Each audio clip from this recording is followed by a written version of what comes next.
Trasporti a Cagliari e sicurezza stradale, i cagliaritani imbottigliati nel traffico dall'asse mediano sino a Via della Pineta, passando per Via Roma, è praticamente una consuetudine quotidiana. Ex sindaco Zedda, cosa sta sbagliando attualmente il comune?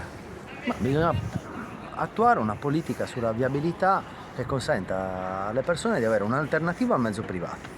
Trasporti pubblici efficienti, continuare con le corsie preferenziali, allo stesso tempo avere stalli di parcheggio per coloro che vogliono abbandonare l'auto e prendere un mezzo pubblico.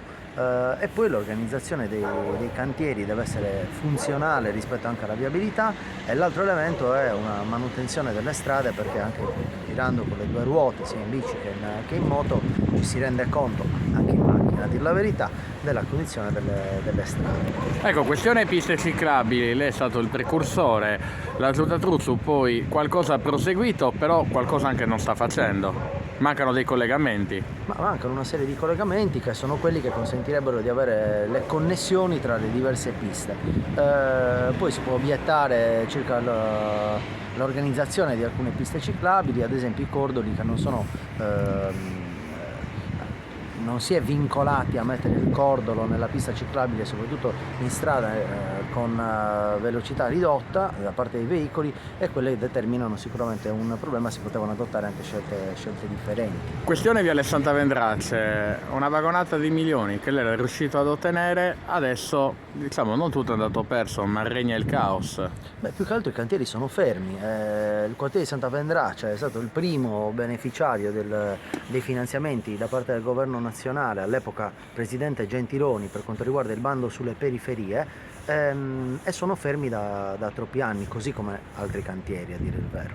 Lì il comune si è reso conto che il progetto che aveva pensato era sbagliato, addirittura coinvolgendo i cittadini.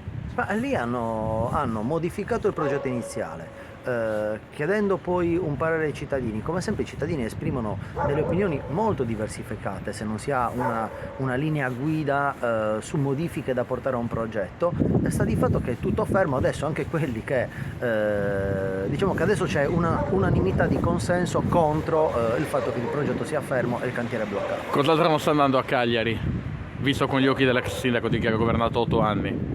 Abbiamo perso visibilità internazionale e nazionale, questo è l'elemento maggiore.